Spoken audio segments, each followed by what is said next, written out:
Hello students, welcome back my YouTube channel rank 78। बच्चों, आज के वीडियो में हम लोग जानेंगे उन बहुविकल्पी प्रश्नों को जो हाई स्कूल और इंटरमीडिएट के चित्रकला के विद्यार्थियों के लिए बहुत ही महत्वपूर्ण हैं। पहले तो हम रंगों से संबंधित बोर्ड परीक्षा में पूछे जाने वाले प्रश्न जानेंगे, बाद में आलेखन से संबंधित तथा अन्य विविध प्रश्नों को। वीडियो आप पूरा देखिएगा, आपकी बोर्ड परीक्षा के चित्रकला के पेपर में इसमें से अनेक प्रश्न मिलेंगे। तो आइए वीडियो को शुरू करते हैं। देखिए, हमारा पहला प्रश्न है, रंगों की उत्पत्ति कहाँ से हुई है। पहला विकल्प है वायु से, दूसरा है जल से, तीसरा है सूर्य के प्रकाश से और चौथा विकल्प है पत्तियों से। तो हमारा सही विकल्प होगा सूर्य के प्रकाश से, यानी रंगों की उत्पत्ति सूर्य के प्रकाश से होती है। दूसरा क्वेश्चन है, प्राथमिक अथवा मुख्य रंग कितने होते हैं। तो देखिए, प्राथमिक रंगों को हम लोग मुख्य रंग, मौलिक रंग और मूल रंग आदि कई नामों से जानते हैं और इसे इंग्लिश में प्राइमरी कलर्स कहते हैं। तो प्राइमरी कलर्स माने गए हैं 3, लाल, पीला और नीला, अर्थात इसका विकल्प सही होगा बी नंबर। देखिए, तीसरा क्वेश्चन है, प्राथमिक अथवा मूल रंग कौन से हैं। तो अभी मैंने बताया है लाल, पीला और नीला मूल रंग हैं। द्वितीयक या गौड़ रंग कितने होते हैं। द्वितीयक या गौड़ रंगों को हम मिश्रित रंग भी कहते हैं, इंग्लिश में इन्हें सेकेंडरी कलर्स कहा जाता है।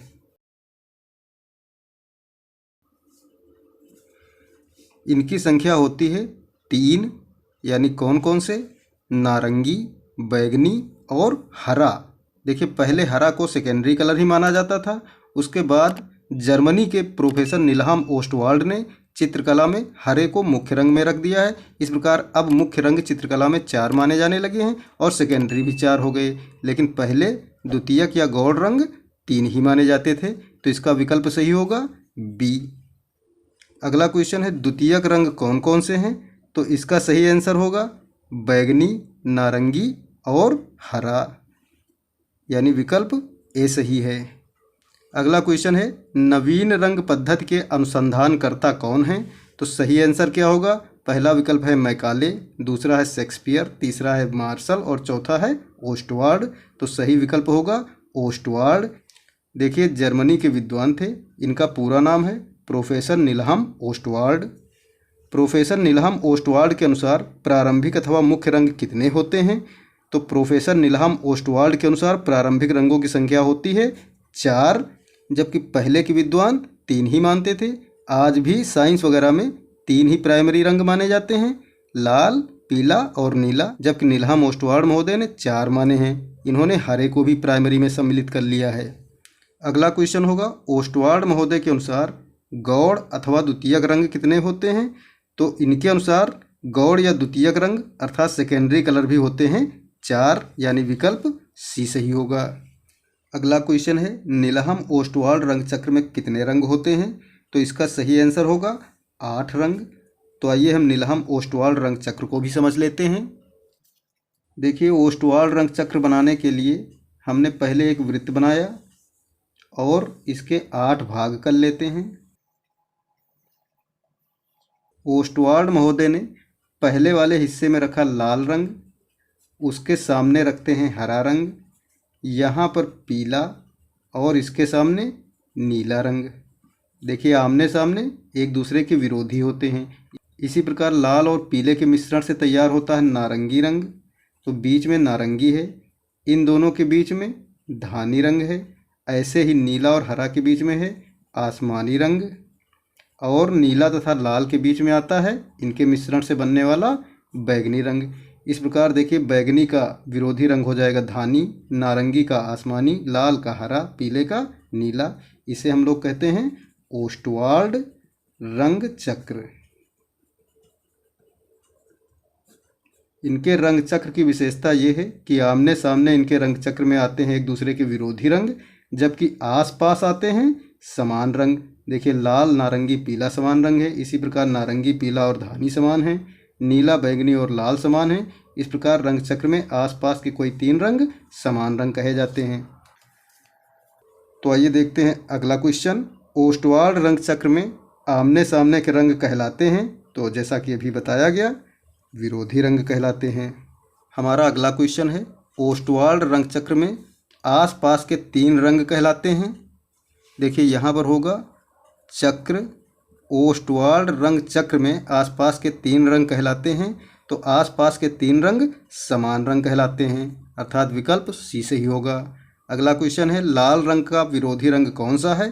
तो ओस्टवाल्ड रंग चक्र में लाल के सामने, देखिए अभी बताया गया था, लाल के सामने आता है हरा रंग, अर्थात लाल का विरोधी हो गया हरा, विकल्प बी सही है। अगला क्वेश्चन है, निम्न में से प्रारंभिक रंग कौन सा नहीं है? तो देखिए पूछ रहा है कौन सा नहीं है। तो देखिए नारंगी रंग प्रारंभिक नहीं है, क्योंकि ये लाल और पीले के मिश्रण से तैयार होता, तो ये द्वितीयक रंग हो गया। बाकी सारे रंग लाल, पीला और नीला प्रारंभिक हैं, अर्थात इसका विकल्प सही होगा ए। अगला क्वेश्चन है, निम्न में से द्वितीयक रंग कौन सा नहीं है? देखिए इसमें भी पूछ रहा कौन सा नहीं है। तो द्वितीयक रंग वे होते हैं जो 2 रंगों के मिश्रण से तैयार होते हैं। तो नारंगी, बैगनी, आसमानी, ये तीनों तो द्वितीयक हो गए। चौथा वाला यानी पीला रंग द्वितीयक नहीं है, ये प्रारंभिक रंग है। अगला क्वेश्चन है, लाल रंग में कौन सा रंग मिलाने पर नारंगी रंग बन जाता है? तो बहुत आसान सा क्वेश्चन है, लाल रंग में पीला रंग मिलाने पर नारंगी बनता है, अर्थात इसका विकल्प सही होगा ए। नेक्स्ट क्वेश्चन होगा, लाल रंग में नीला रंग मिलाने पर कौन सा रंग बनता है? तो लाल में नीला मिलाने पर बनता है बैगनी कलर, अर्थात विकल्प बी सही होगा। अगला क्वेश्चन है, नीले रंग में कौन सा रंग मिलाने पर हरा रंग बनता है? तो देखिए पहले हरे रंग को मुख्य रंग नहीं माना जाता था, इसको द्वितीयक माना जाता था, क्योंकि हरा रंग 2 रंगों के मिश्रण से भी बन जाता है। नीले में पीला रंग मिला देने से हरा रंग प्राप्त हो जाता है, किंतु नवीन रंग पद्धति में हरे रंग को भी मुख्य रंग मान लिया गया है। तो नीले रंग में कौन सा रंग मिलाने पर हरा रंग बन जाता है? आंसर होगा पीला रंग, अर्थात विकल्प सी सही होगा। अगला क्वेश्चन है, निम्न में से उष्ण या गर्म रंग कौन सा नहीं है? देखिए उष्ण रंगों को ही गर्म रंग कहते हैं, इन्हें इंग्लिश में वार्म कलर कहते हैं हम। तो देखिए उष्ण या गर्म रंग कौन से होते हैं? जिसमें लाल या पीले रंग का प्रभाव होता है। तो देखिए लाल रंग तो गर्म है, नारंगी रंग भी गर्म रंग है, पीला तो गर्म है ही, नीला रंग गर्म नहीं होगा, यह ठंडा रंग है, तो विकल्प इसका सही होगा डी। देखिए अगला क्वेश्चन है, निम्न में से शीतल या ठंडा रंग कौन सा नहीं है? तो देखिए नीला ठंडा रंग है, जिन रंगों में नीले का प्रभाव होता है वे रंग ठंडे रंग कहलाते हैं। तो नीला रंग ठंडा हो गया, हरा भी ठंडा है, आसमानी भी ठंडा है, अर्थात पीला रंग गर्म रंग है, तो विकल्प इसका सही होगा बी। देखिए शीतल या ठंडे रंगों को कूल कलर भी कहते हैं। अगला क्वेश्चन है, तटस्थ या उदासीन रंग कौन से हैं? तो देखिए लाल और हरा ये तो बिल्कुल नहीं है, पीला और नीला ये भी नहीं है, बैगनी और धानी ये भी नहीं है। तटस्थ या उदासीन रंग जिन्हें कि न्यूट्रल कलर्स कहते हैं, ये हैं काला और सफ़ेद, अर्थात विकल्प सही होगा डी। अगला क्वेश्चन है, रंगों का कौन सा माध्यम पारदर्शी होता है? तो देखिए जल रंग, पोस्टर रंग, पेस्टल रंग और तैल रंग, 4 विकल्प दिए हुए हैं। तो पोस्टर रंग, पेस्टल रंग और तैल रंग ये होते हैं अपारदर्शी, यानी इनके आर पार नहीं देखा जा सकता। तो जल रंग यानी वाटर कलर जो होते हैं ये पारदर्शी होते हैं, विकल्प सही होगा ए। अगला क्वेश्चन है, चित्रकला में रंगों के कितने माध्यम प्रयुक्त होते हैं? तो इसका आंसर होगा 2। कौन कौन से? आयल कलर और वाटर कलर। या तो कलर वाटर में घुले होंगे या तो फिर आयल में घुले होंगे, यानी तैल रंग या फिर जल रंग। तो आंसर सही होगा ए। अगला क्वेश्चन है, चित्र में गहरा रंग क्या दर्शाने के लिए प्रयुक्त होता है? तो किसी भी चित्र में गहरा रंग घनत्व दर्शाने के लिए प्रयुक्त होता है। इसका अगला विकल्प है अंधेरा, काली घटा, इनमें से कोई नहीं। तो ये तीनों विकल्प गलत हैं, सही विकल्प है ए यानी घनत्व। पेस्टल रंग किस प्रकार के होते हैं? तो पेस्टल रंग यानी जो मोम वाले कलर आते हैं तो वो अस्थायी होते हैं, क्योंकि ये परमानेंट तो होते ही नहीं हैं। तो इसका विकल्प सही होगा बी अस्थायी। अगला क्वेश्चन है, हरा रंग नेत्रों पर कौन सा प्रभाव डालता है? तो देखिए ए विकल्प है सामान्य, बी है ठंडा, सी विकल्प है गर्म और डी है इनमें से कोई नहीं। तो हरा रंग ठंडा रंग है तो नेत्रों पर ठंडा प्रभाव डालता है, यानी विकल्प इसका सही होगा बी। अगला क्वेश्चन है, जल रंगों का चित्र बनाने के लिए कौन सा कागज़ उपयुक्त है? तो देखिए pastel paper, Whatman paper, cartridge paper, canvas. तो देखिए जल रंगों का चित्र बनाने के लिए व्हाटमैन पेपर उपयुक्त होता है। आपको भी बोर्ड परीक्षा में दो प्रकार के पेपर मिलेंगे, एक होगा व्हाटमैन, दूसरा होगा श्वेत कार्ट्रिज। तो श्वेत कार्ट्रिज जो होता है वो पेंसिल शेडिंग के लिए बढ़िया होता है, जबकि व्हाटमैन पेपर ये जल रंगों से रंगने के लिए बढ़िया होता है। तो आप आलेखन को बनाने के लिए व्हाटमैन पेपर ही इस्तेमाल करना। व्हाटमैन पेपर का प्रयोग किस माध्यम में होता है? तो बिल्कुल यही प्रश्न है, दूसरे रूप में दिया हुआ है, जल माध्यम में। जल रंगों वाला चित्र व्हाटमैन पेपर पर बनाना चाहिए, यानी विकल्प सही होगा ए। नेक्स्ट क्वेश्चन है, तैल चित्रण में किस तेल का प्रयोग किया जाता है? तो तैल चित्रण में नारियल का तेल नहीं प्रयुक्त होता है, सरसों का तेल भी नहीं प्रयुक्त होता है, सूरजमुखी का भी नहीं इस्तेमाल होता है, यानी इसमें प्रयोग किया जाता है तारपीन का तेल। तैल चित्रण का मतलब जो तेल में घुले होते हैं जैसे पेंट वगैरह, तो इसमें तारपीन का तेल इस्तेमाल होता है। अगला क्वेश्चन है, इंद्रधनुष में कितने रंग होते हैं? तो ये सबको पता होगा, इंद्रधनुष में 7 रंग होते हैं। ये 7 रंग कौन कौन से होते हैं? इसके लिए देखिए ट्रिक है, VIBGYOR, यानी इसको हम पढ़ेंगे विबग्योर। वी से वायलट यानी कि बैगनी, आई से इंडिगो यानी जामुनी, और बी से हो गया ब्लू यानी नीला, और जी से हो जाएगा ग्रीन यानी कि हरा, वाई से येलो यानी पीला, ओ से ऑरेंज यानी नारंगी, और आर से रेड यानी लाल रंग। सबसे ऊपर होता है वायलेट यानी बैगनी, सबसे नीचे होता है रेड, और बीच में होता है ग्रीन। अगला क्वेश्चन है, इंद्रधनुष में सबसे ऊपर कौन सा रंग होता है? तो सबसे ऊपर रंग होता है वायलेट यानी कि बैगनी रंग, तो इसमें विकल्प सही होगा डी। अगला क्वेश्चन है, इंद्रधनुष में सबसे नीचे कौन सा रंग होता है? तो देखिए सबसे नीचे रेड यानी कि लाल, विकल्प ए सही होगा। नेक्स्ट क्वेश्चन है, इंद्रधनुष में बीच में कौन सा रंग होता है? तो इंद्रधनुष में बीच में जी यानी कि ग्रीन अर्थात हरा रंग होता है, विकल्प सही होगा बी। अगला क्वेश्चन है, निम्न में से कौन सा रंग इंद्रधनुष में नहीं है? नीला ये होता है, जामुनी ये भी होता है, नारंगी होता ही है, भूरा रंग इंद्रधनुष में नहीं होता, यानी विकल्प हमारा डी सही होगा। सफ़ेद रंग का विरोधी रंग कौन सा है? तो सफ़ेद का विरोधी होता है काला, यानी इसका विकल्प ए सही होगा।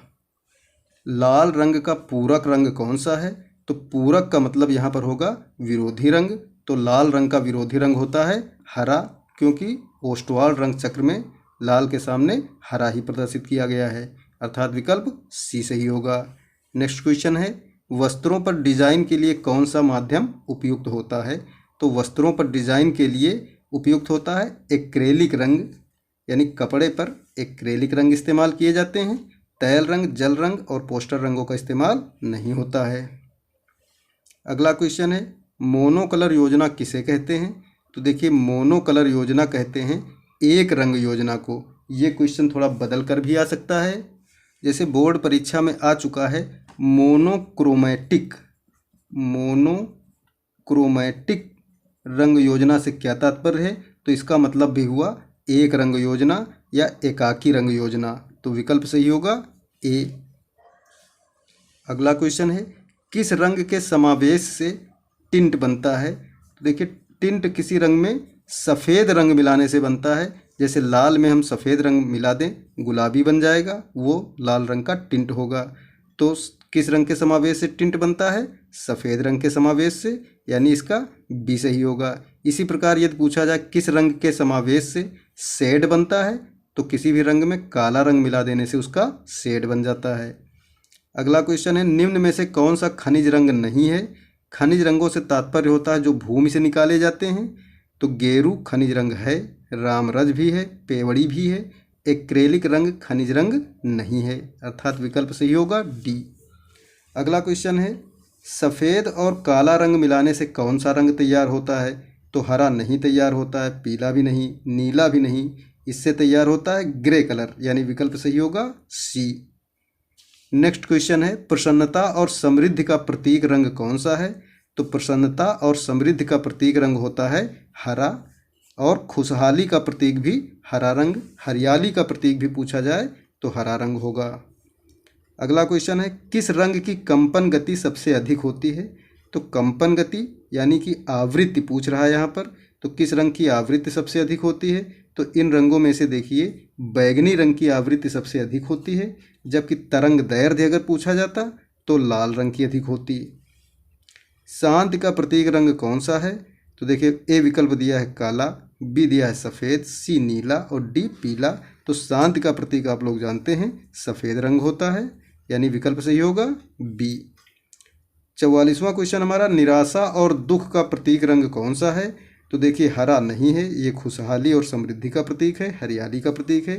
काला रंग भी नहीं है, नीला रंग होता है निराशा और दुख का प्रतीक। तो हम विकल्प करेंगे सही सी वाले को। अगला क्वेश्चन है, लाल रंग से कौन सा भाव प्रकट होता है?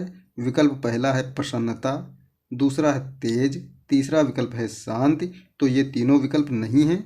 देखिए प्रेम, युद्ध और खतरे का भाव प्रकट होता है, तो विकल्प सही होगा डी। देखिए हमारा अगला क्वेश्चन है, बैगनी रंग से कौन सा भाव प्रकट होता है? तो बैगनी रंग से प्रकट होता है आमोद प्रमोद का भाव, यानी विकल्प सही होगा इसमें बी। अगला क्वेश्चन है, रंगों के कितने गुण होते हैं? विकल्प ए दिया है 2, बी दिया है 3, सी में दिया है 4 और विकल्प डी दिया है 5। तो रंगों के गुण होते हैं 3। आइए जान लेते हैं कौन कौन से 3 गुण होते हैं। तो देखिए पहला गुण होता है रंगत, दूसरा होता है मान और तीसरा होता है सघनता। तो ये रंगों के 3 गुण होते हैं। अगर पूछा जाए वर्ण के कितने गुण होते हैं, तो वर्ण या रंग एक ही बात, इसके 3 गुण होते हैं। अगला क्वेश्चन है, निम्नलिखित 4 संगतियों में से सबसे अच्छी रंग संगति कौन सी है? तो देखिए 4 संगतियां जो कौन कौन सी दी गई हैं। ए नंबर में दिया है विरोधी रंगों की संगति, बी दिया है समान रंगों की संगति, सी दिया है एकाकी रंग संगति और डी दिया है सहयोगी रंगों की संगति। तो इन चारों में से सबसे अच्छी होगी सहयोगी रंगों की संगति, यानी विकल्प डी सही होगा।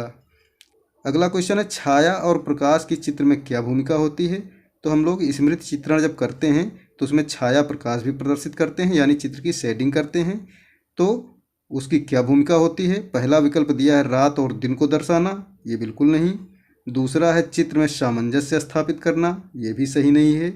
तीसरा है चित्र को उभारना, तो बिल्कुल सही है, अर्थात सी नंबर सही होगा। छाया और प्रकाश की चित्र में क्या भूमिका होती है? चित्र को उभारना, ये वाला सही होगा।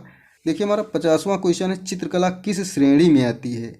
तो पहला विकल्प है श्रव्य, यानी सुनाई देने वाली श्रेणी में। तो चित्रकला में सुनाई कुछ नहीं देता है, संगीत श्रव्य की श्रेणी में आता है।